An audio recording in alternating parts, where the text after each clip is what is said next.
여러분 안녕하세요. 법률정보쇼 곽난주 변호사입니다. 오늘은 형법에서 정하고 있는 형벌의 종류에 대해서 한번 알아보도록 하겠습니다. 형법 하면 제일 먼저 떠오르는 게 죄와 벌일 겁니다. 어떤 행위가 죄가 되는 건지, 또 죄를 지으면 어떤 처벌을 받게 되는 건지, 또 누가 이것을 결정하는 건지 생각해 보신 적이 있으신가요? 검사가 당신은 죄인이야 라고 하면 죄가 되는 건가요? 또 판사가 어떤 형벌을 선고하면 무조건 그 처벌을 받아야 되는 걸까요? 우리가 형법을 이야기할 때 제일 먼저 생각해야 하는 것이 바로 죄형 법정주의입니다. 죄형 법정주의란 죄와 형벌은 법으로 정해야 한다는 것입니다. 즉 아무리 나쁜 짓이라고 생각되는 행동을 했어도 그것이 형법에 죄라고 적혀 있지 않으면 처벌할 수 없습니다. 또 무기징역을 선고해서 영원히 사회에서 격리시키는 것이 마땅하겠다고 생각이 들어도 형법에 무기징역에 처할 수 있다고 적혀 있지 않으면 무기징역을 선고할 수가 없습니다. 과거 왕이나 황제 같은 최고 권력자가 자신의 입맛에 맞지 않는다는 이유만으로 함부로 백성들을 벌주고 죽이는 악행을 저질렀기 때문에 이런 잘못된 권력으로부터 국민들의 인권을 보장하기 위해 만들어진 것이 바로 죄형 법정주의 원칙입니다. 이에 따라 우리 형법은 제41조에서 죄를 지은 사람에게 부과할 수 있는 형벌로 모두 9가지를 열거하고 있습니다. 사형, 징역 금고, 자격 상실 자격 정지, 벌금, 구류, 과료, 몰수입니다. 이 사형 제도에 대해서는 존치론과 폐지론이 대립되어 있는데요. 우리나라는 형법상 사형 제도가 인정되고 있지만 1997년 12월 30일 이후로는 사형 집행을 하지 않고 있습니다. 그래서 국제사회에서 실질적 사형 폐지국으로 분류되고 있습니다. 다음은 징역 금고, 구류형에 대해서 알아보겠습니다. 이 형들은 범죄자들을 교도소 또는 구치소에 구금해서 자유를 제한하는 형벌이기 때문에 자유형이라고 부르는데요. 일반적으로 징역이란 말은 많이 들어봤지만 금고라는 말은 익숙하지 않으실 거예요. 이 징역과 금고는 교도소 수감 기간 동안 노역을 부담하느냐 하지 않느냐에 따라 달라집니다. 금고는 교통사고로 사람을 사망하게 한 경우와 같이 과실범의 경우에 선고가 되고요. 본인이 신청하지 않는 한 노역에 종사하지 않습니다. 이 징역과 금고는 유기형 그리고 무기형으로 나뉩니다. 유기형은 1개월 이상 30년 이하를 선고하게 되고 가중 처벌할 때에는 50년까지 선고할 수 있습니다. 또한 구류는 하루 이상 30일 미만으로 구치소에 구금할 수 있습니다. 다음은 벌금과 과료입니다. 범죄자에게 재산상의 고통을 주는 것이기 때문에 재산형이라고 부릅니다. 벌금은 5만 원 이상으로 하고 감경하는 경우에는 5만 원 미만으로 할 수 있고요. 과료는 2천 원 이상 5만 원 미만이어야 합니다.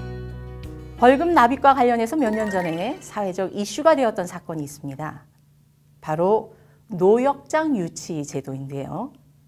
이 벌금과 과료는 판결 확정일로부터 30일 이내에 납입해야 합니다. 벌금을 납입하지 않으면 하루 이상 3년 이하의 기간 동안 노역장에 유치해서 작업을 하도록 하고 과료를 납입하지 않으면 하루 이상 30일 미만의 기간 동안 노역장에 유치해서 작업을 하게 합니다.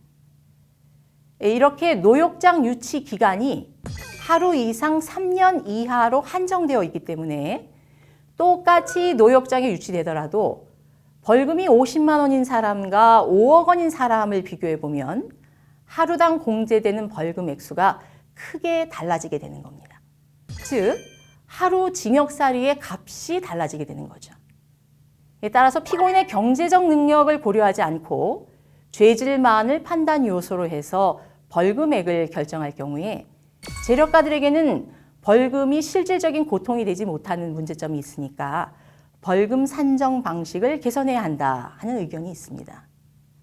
그렇지만 예컨대 똑같은 폭행죄를 저질렀는데 단지 그 사람이 재산이 많다는 이유만으로 더 많은 벌금을 부과하는 것이 과연 정당한가라는 의문을 제기하는 의견도 있습니다. 한편 너무 가난한 범죄자의 경우에는 아무리 적은 액수라도 벌금을 납부할 능력이 없기 때문에 차라리 벌금보다는 중한 징역형을 선택한 후에 이에 집행을 연기해주는 집행유예를 선고해달라고 재판부에 호소하는 경우가 있습니다. 이런 문제점을 개선하기 위해서 형법은 500만 원 이하의 벌금형을 선고하는 경우에는 벌금의 집행유예를 선고할 수 있도록 법을 개정했습니다. 현재 실무에서 검찰에서도 기초생활수급자, 장애인 등 일정한 조건에 부합하는 사람에 대해서는 벌금의 분납을 허용하고 있고요. 올해 1월 7일부터는 모든 벌금 납부자가 신용카드로도 벌금을 납부할 수 있습니다. 다음은 몰수와 추징에 대해서 알아보겠습니다. 몰수는 범죄의 반복을 막거나 범죄로부터 이득을 얻지 못하게 할 목적으로 범죄 행위와 관련된 재산을 박탈하는 것을 말합니다. 그리고 추징은 몰수 대상인 물건을 몰수하기 불가능한 경우에 몰수에 가름해서 그 가액의 납부를 명하는 처분인데요. 그 추징 자체가 형벌은 아닙니다. 몰수의 대상은 범죄 행위에 제공하였거나 제공하려 한 물건, 즉 범행 도구 같은 것을 말하겠죠. 또 범죄 행위로 인하여 생겼거나 이로 인하여 취득한 물건, 즉 위조 지폐거나 또는 뇌물로 받은 현금 등을 말하겠습니다. 또한 그 앞에서 설명한 두 가지의 경우를 처분해서 얻은 대가, 즉 훔친 물건을 팔아서 취득한 돈을 의미합니다. 다만 이런 물건들이 범인 외에 다른 사람의 소유가 아니거나 또는 범죄 후 다른 사람이 범죄 행위와 관련된 물건이라는 것을 알면서도 취득한 경우에 몰수가 가능합니다. 다음은 자격 상실과 자격 정지에 대해서 한번 알아보겠습니다. 형법은 제43조 1항에서 상실 또는 정지되는 자격을 열거하고 있는데요. 공무원이 되는 자격 또는 국회의원 선거, 대통령 선거 등과 같은 공법상의 선거권, 피선거권 등과 같은 것들입니다. 사형, 무기징역 또는 무기금고의 판결을 받으면 이런 자격이 상실되고 유기징역이나 유기금고의 판결을 받으면 그 형의 집행을 종료하거나 면제될 때까지 이런 자격이 정지됩니다.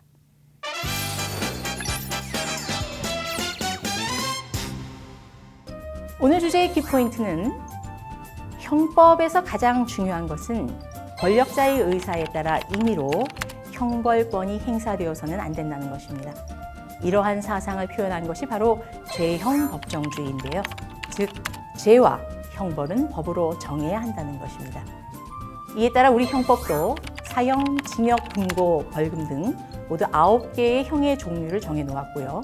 징역형의 기간, 벌금의 액수 등 구체적인 기준까지 명시하고 있습니다. 오늘은 우리 형법에서 정하고 있는 형벌의 종류와 그 내용에 대해서 알아봤습니다. 지금까지 법률정보쇼 광란주였습니다. 여러분, 남은 하루도 행복하시길 바랍니다. 감사합니다.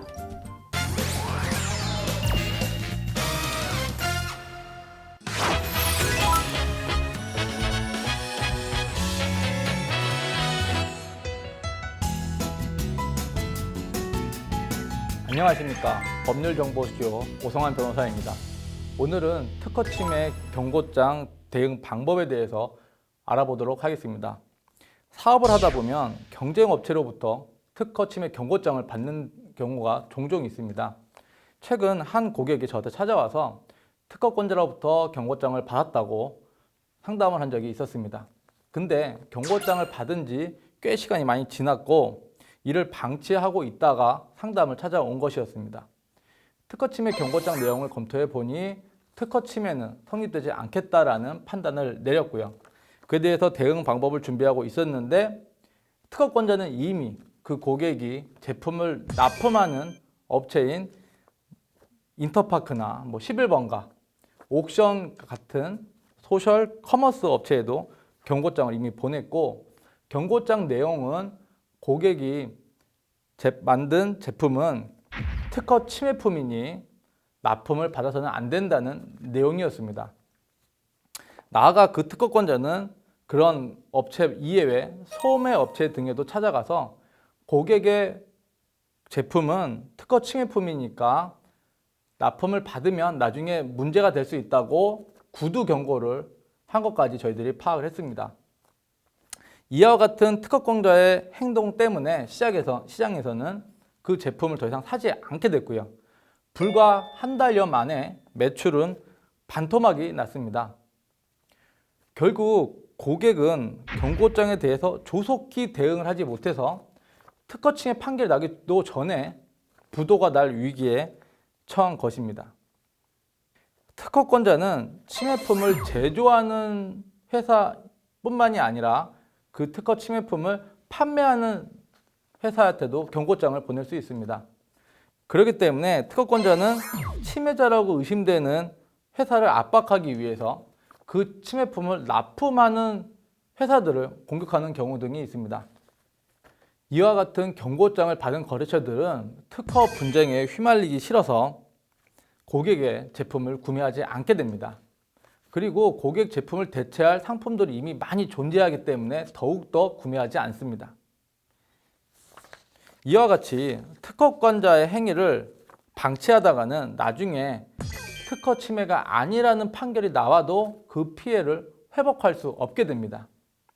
특히 한 번 받은 이미지의 타격은 회복이 굉장히 어렵고요. 따라서 특허권자가 이와 같은 행위를 하는 것이 포착이 되면 조속히 변호사를 찾아와서 조치를 취해야 합니다. 우선 특허권자가 무작위로 특허 침해 경고장을 고객에게 보낸 경우에는 업무 방해에 해당될 수 있습니다. 특허 침해라는 것은 법률적 결론이고 궁극적으로 법원에서 판단하는 것입니다. 특허권자 본인이 단정할 수 있는 것이 아닙니다. 따라서 그 자사 제품을 근거 없이 특허 침해품이라고 단정하고 거래처나 일반 고객에게 경고장을 보낸 행위는 업무 방해에 해당될 수 있으므로 변호사한테 법률 자문을 구해서 업무 방해에 해당될 수 있다는 경고장을 역으로 특허권자에게 보내야 합니다. 하지만 이것으로 충분하지 않고 이미 경고장을 받은 거래처의 그런 찝찝함도 해결을 해줘야 됩니다. 대부분 거래처는 특허 내용을 모르기 때문에 문제 해결을 보통 제조사한테 넘기고요. 여하튼 제조사가 자신의 피해가 없도록 문제를 알아서 해결하고 만약에 문제가 생기면 업체를 바꾸겠다라는 방관자적인 자세를 취합니다. 반면 특허권자는 너가 해결하지 않으면 거래처를 공격하겠다라는 압박을 하게 됩니다. 따라서 거래처로 특허 경고장이 들어간 경우에는 직접 경고장을 받은 경우보다 문제를 해결하는 것이 어려울 수 있습니다. 이러한 상태를 해결하기 위해서는 거래처와 유대관계를 아주 긴밀하게 하는 것이 무엇보다 중요합니다. 이를 해결하기 위한 가장 좋은 방법은 특허 전문 변호사의 감정서를 첨부해서 거래처한테 반박 의견서를 주는 것입니다. 그래서 그 반박 의견서에는 특허권자 주장에 대한 문제점과 이를 해결하기 위한 대처 방안을 기재해서 보여주는 것입니다. 이와 같이 행동을 하면 거래처의 신뢰도 확보할 수 있게 됩니다. 그리고 또 나아가서 거래처의 피해를 최소화하기 위해서 특허 침해 해결을 하기 위한 권한을 거래처로부터 넘겨받는 것도 좋은 방법입니다. 자, 거래처에 대한 특허 침해 경고장 처리 방안을 정리하면 미리 특허 전문 변호사의 감정서를 첨부한 의견서를 거래처에 송부해서 특허권자의 주장의 문제점 및 이에 대한 대처 방안을 알려주는 것입니다. 그리고 거래처의 피해를 최소화하기 위해서 특허 침해 해결 권한을 넘겨받는 것입니다. 그리고 마지막으로 수시로 거래처와 커뮤니케이션을 해서 대처 방안이나 진행 상황을 아주 자세하게 알려줘서 거래처를 우군으로 확보하는 것입니다. 또한 그 경고장이 본인 이외에 거래처에도 들어갔는지에 대해서도 반드시 확인을 해야 됩니다.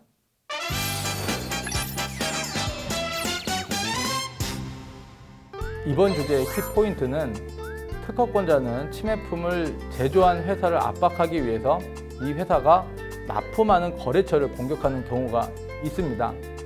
특허권자가 거래처를 공격하는 경우에는 조속히 특허 전문 변호사들한테 찾아와서 상담을 하고 조속히 대응을 하여야 됩니다. 이와 같이 특허권자의 무리한 경고장 남발은 업무방해에 해당될 수 있음을 숙지하고 특허권자한테 업무방해에 해당될 수 있음을 고지할 필요가 있습니다. 지금까지 법률정보쇼 오성환 변호사였습니다. 감사합니다.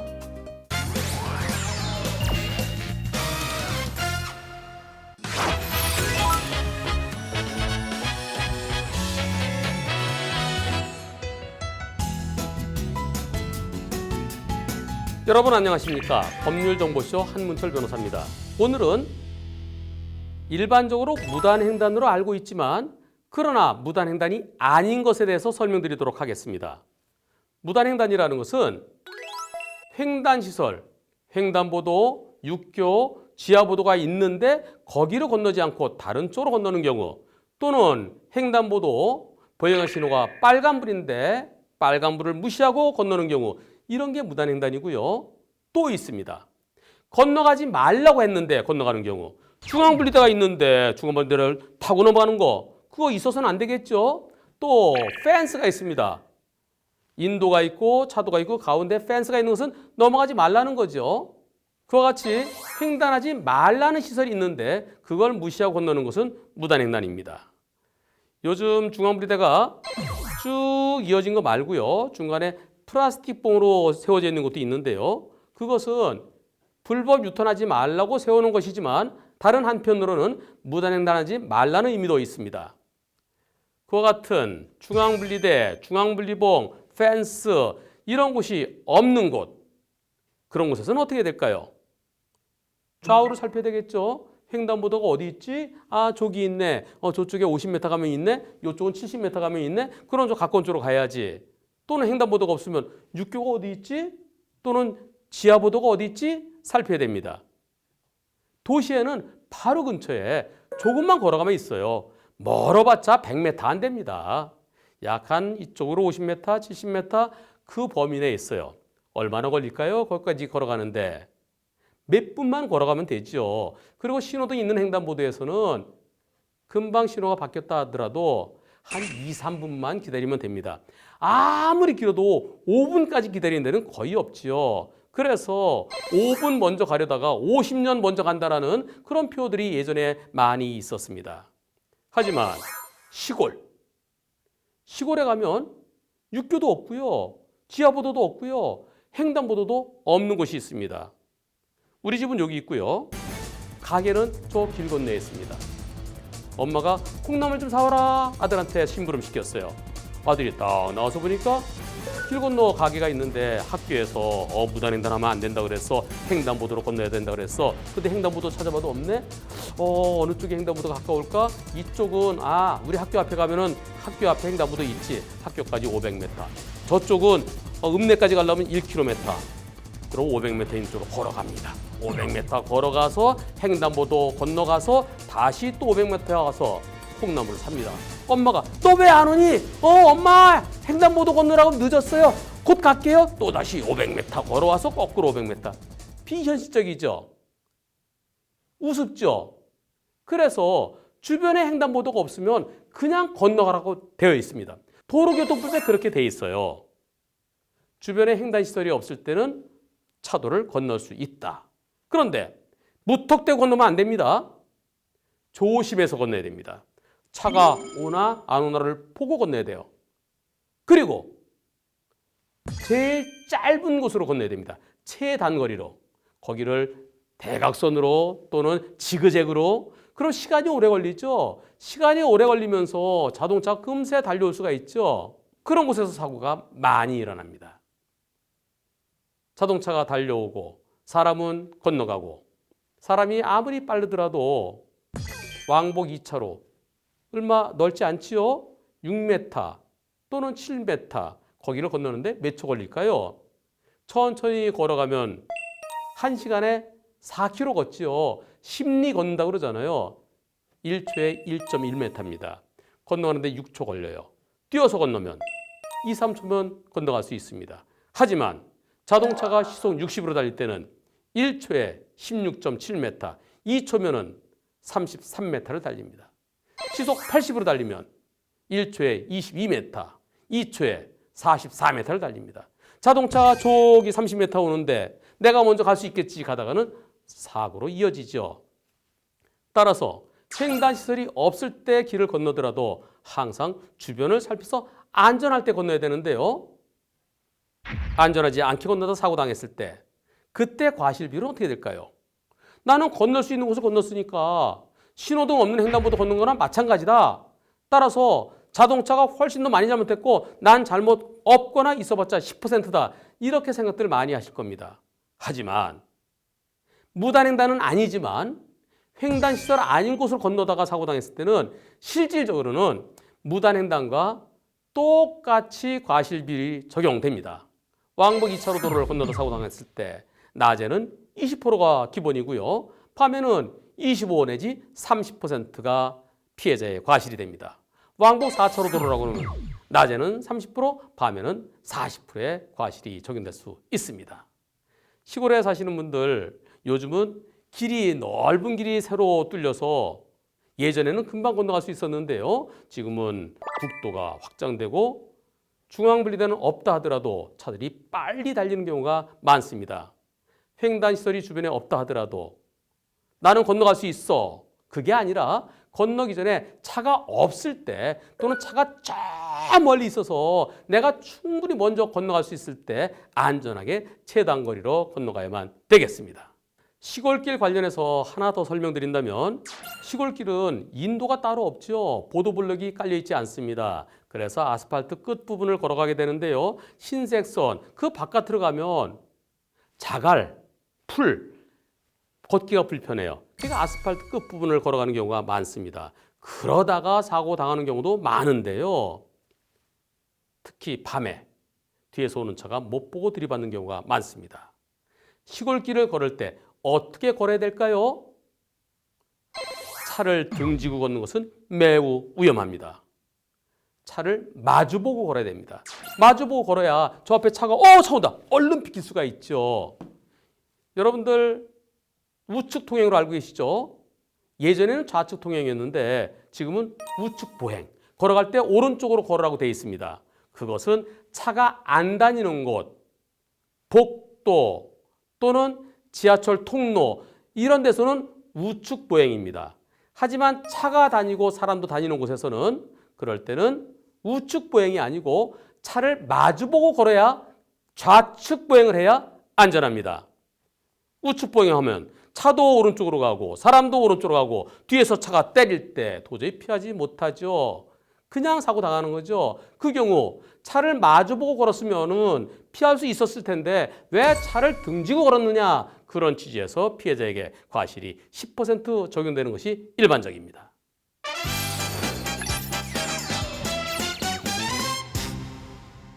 이번 주제의 키포인트는요. 주변에 횡단시설이 없을 때 어쩔 수 없이 길을 건널 수밖에 없습니다. 차도를. 하지만 안전할 때 최단거리로 건너야 되고요. 건너다가 사고 당했을 때는 실질적으로는 무단횡단과 마찬가지의 과실이 적용됩니다.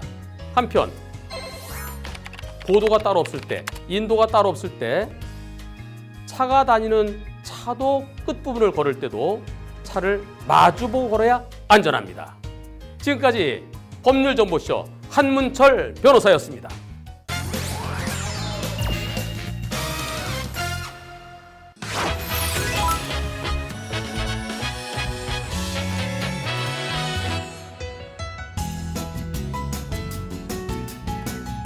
안녕하십니까. 법률정보쇼 조원익 변호사입니다. 이번 시간부터 4회에 걸쳐 지방자치법에 대해 알아보려고 합니다. 얼마 전 6월 지방선거를 통해 쟁쟁한 인물들이 지방자치단체의 장과 의회의 구성원으로 선출되었습니다. 그럼 이렇게 선출되신 분들은 무엇을 하는 걸까요? 이를 규정한 것이 지방자치법입니다. 먼저 지방선거에 대해 살펴보겠습니다. 우리가 대통령 선거는 대선, 국회의원 총선거는 총선이라고 하듯이 광역 및 기초 지방자치단체에 관한 선거는 지방선거라고 합니다. 그런데 이 지방선거에서 우리가 행사할 수 있는 표가 총 몇 개인지 정확히 세보셨나요? 대부분 잘 모르실 정도로 지방선거에는 굉장히 많은 투표가 한 번에 이루어집니다. 우리나라 지방자치단체는 17개의 광역지자체와 200개가 넘는 기초지자체가 있습니다. 기초나 광역이나 할 것 없이 장, 지방의회 지역구 의원, 비례의원이 있습니다. 거기다가 광역지자체의 교육 관련 사무는 지방교육청장이 하기 때문에 이 부분도 따로 선출하게 됩니다. 그래서 총 7개의 선거가 동시에 치러집니다. 예를 들어 볼까요? 만일 여러분이 서울 마포구 망원 이동의 주민이라고 해봅시다. 그럼 여러분은 우선 광역지자체장인 서울특별시장을 선출합니다. 그리고 서울특별시 교육감, 서울시의회 마포 제4선거구의 시의원, 서울시의회 비례대표 시의원, 기초지자체 장인 마포구청장, 그리고 마포구의 4선거구의 구의원, 마포구의회 비례대표 구의원을 각 선출해야 합니다. 참 많죠? 제가 공직 생활을 하면서 대통령 선거 개표 사무를 지원한 적이 있었습니다. 다 한 명을 뽑는데도 새벽 3시가 돼서야 끝났습니다. 근데 대통령 선거가 제일 쉬운 것이고요. 지역구 국회의원과 그 비례대표를 선출하는 총선이 그 다음, 마지막으로 앞서 본 것처럼 7개의 선거가 이루어지는 지방선거가 선거사무로서는 제일 어렵다고 합니다. 다음날 해가 떠야 개표 사무가 마무리된다고 하니까 선거사무 공무원들의 고충이 이만저만 아니겠죠? 이렇게 지방선거를 통해 지자체 장과 지방의회가 구성됩니다. 그럼 이분들이 하는 일이 뭘까요? 이걸 규정한 것이 지방자치법입니다. 지방자치라는 것은 민주주의와 지방분권을 기반으로 하는 행정 형태로 일정한 지역을 기초로 하는 단체나 일정한 지역의 주민 자신이 선출한 기관을 통해서 그 지방의 행정을 처리하는 제도를 말합니다. 지방자치는 국가와 지방단체와의 관계에서 단체자치의 요소를, 지방단체와 주민과의 관계에서 주민자치의 요소를 아울러 가지고 있습니다.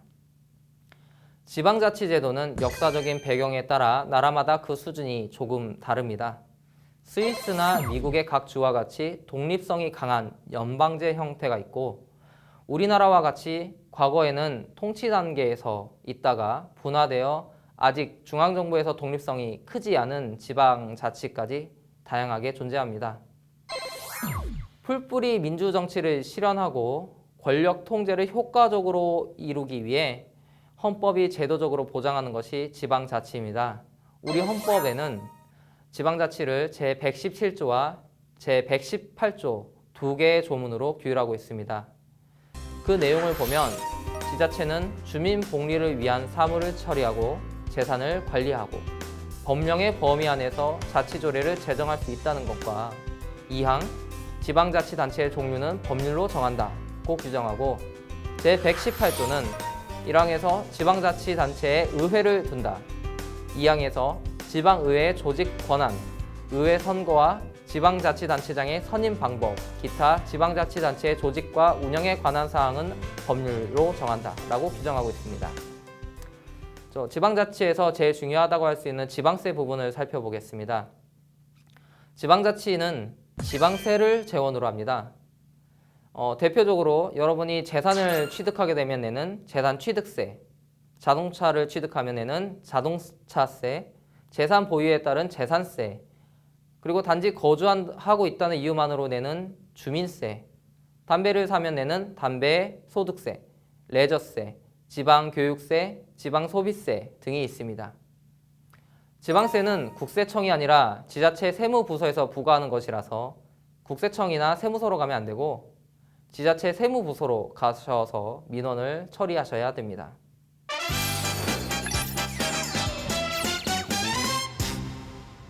네, 이번 주제의 키포인트는 총 3가지로 나눌 수 있습니다. 첫째, 지방선거는 총 7명이나 뽑는 큰 선거다. 둘째, 일정한 지역을 기초로 하는 단체나 일정한 지역의 주민 자신이 선출한 기관을 통해서 그 지방의 행정을 처리하는 제도가 지방자치 제도이다. 셋째, 지방자치단체는 조례를 제정하고 지방세를 과세해서 이를 재원으로 주민들을 위한 사무를 처리한다입니다. 지금까지 법률정보쇼 조원익 변호사였습니다. 감사합니다.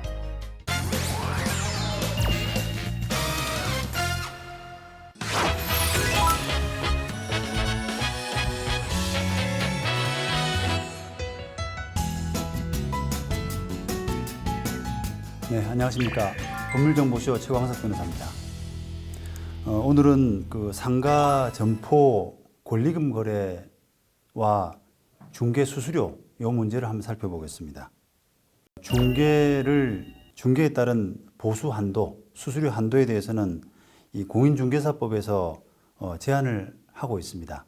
만약에 이 보수 한도를 초과해서 중개업자가 수수료를 받았다라고 하게 되면 이 받은 중개업자는 이 벌금과 같은 형사처벌뿐 아니라 업무 정지와 같은 이 행정처분, 게다가 이 비록 합의하에 수수된 부분이라고 하더라도 이 한도를 넘는 금액에 대해서는 민사적으로 상대방한테 이 반환을 해야 되는 그런 의무까지가 있습니다. 이 법을 좀 살펴본다면 이 공인중개사법 33조 금지행위 부분에서 제 3항을 보시면 사례, 증여, 기타의 어떠한 명목으로도 32조에 따른 보수 또는 실비를 초과해서 금품을 받을 수 없다라고 이제 규정을 하고 있습니다. 자, 권리금은 대개 이 부동산 거래와 밀접하게 관련이 되어 있기 때문에 이 중개 보수의 한도를 적용받지 않느냐. 다시 말하면 중개 수수료가 법에 정해진 바대로 받아야 되는 것이 아니냐라고 이렇게 오해를 하는 경우가 많이 있습니다. 근데 그렇지가 않다는 겁니다. 왜냐하면 이 공인중개사법의 이 중개 대상물은 토지, 건축물, 그 밖의 토지 정착물, 그리고 대통령이 정하는 재산권과 물건 이렇게 규정을 하고 있는데 권리금은 여기에서 제외되고 있기 때문입니다. 비록 등록된 중개업자라고 하더라도 이 권리금 거래를 할 때 이 보통 부동산 거래의 최고 수수료율 하면 0.9%인데요. 이 0.9%를 초과해서 받았다라고 하더라도 이 법을 위반한 것으로 판단할 수가 없습니다. 자, 물론 그렇다고 해서 아무렇게나 받아도 된다. 어떤 금액을 받아도 된다. 이런 결론이 나는 것은 아닙니다. 노력한 내용, 그 다음에 기간, 또 결과 이런 부분들을 종합해서 그 받은 보수가 너무 과다할 때 이때는 민법 103조에서 정하는 사회질서에 반하는 법률행위로 판단되어서 이 적정한 보수를 초과하는 금액에 대해서는 지급할 의무가 없다. 이렇게 법원에서 판단할 여지가 있습니다. 권리금 거래에 따른 중개 보수는 나중에 일부를 반환하더라도 일단 많이 받고 보자 라고 하는 식으로 접근되는 것이 일반적입니다. 권리를 양도하게 되는 사람 입장에서는 이런 어떤 상황에 따라서 권리금을 하나도 받을 수 있을지 모른다. 권리금을 모두 상실할지 모른다. 라고 하는 약간 불안감 같은 것이 큰 상황입니다. 때문에 이런 불안감 때문에라도 중개업자에게 좀 빨리 팔아달라. 권리금을 빨리 받아달라. 거래를 빨리 성사시켜달라. 이런 요구가 강할 수밖에 없고 그 때문인지 이런 고액의 권리금 보수, 중개 보수를 받는 것이 많이 일반화되어 있는 그런 상황이라고 할 수 있습니다. 자, 그런 결과 때문에 보통의 법정 수수료보다는 이 상가 점포 권리금 거래에서는 중개 보수가 상당히 좀 높은 편입니다. 보통은 아까 0.9%, 거래금액 0.9%가 한도인데 반해서 이 권리금 수수료는 뭐 5%, 심지어 10% 또 심지어는 더 나아가서는 얼마 이상 받는 금액은 다 중개업자가 가져도 좋다. 이런 식의 약속들이 횡행하고 있습니다. 일단은 성사시키고 보자. 또 좀 부풀려서 하자. 이런 식의 중개가 일반 거래에 비해서는 상당히 많은 편입니다. 이 상가 권리라는 것은 기본적으로 무형적인 권리를 대상으로 하기 때문에 이런 액수 산정이 힘들다라고 하는 그런 점 때문에 이런 부당 거래가 참 많이 있는 상황입니다. 그 때문에 또 나중에 문제가 발생하더라도 과연 이게 잘못된 거래냐라고 하는 부분을 검증하기가 어렵습니다. 그런 부분이 바로 이 권리금 거래를 좀 혼탁하게 만드는 그런 요인으로 작용하고 있습니다. 이런 거품 낀 권리금 거래의 주요 원인 중에 하나가 바로 이 지나치게 과도한 중개 보수가 아닐까 생각을 합니다. 따라서 이 경제에 어떤 활력을 제고하는 이런 차원에서도 이 권리금에 대한 중개 보수는 제한되어질 필요가 있다고 생각을 합니다. 더구나 2015년부터 이 상가 권리금 거래가 임대차 보호법에 정식으로 들어와서 제도화되었다는 점, 이런 부분에서도 이 권리금 거래는 일반 거래와 마찬가지로 보수 차원에서는 제한을 받아야 된다라고 보여질 가능성이 큽니다. 폐해와 이런 부작용, 이런 부분이 난무하는 이 권리금 거래에 대한 중개 보수, 이런 부분을 제한하는 조속한 법 개정이 필요하다고 할 수 있습니다.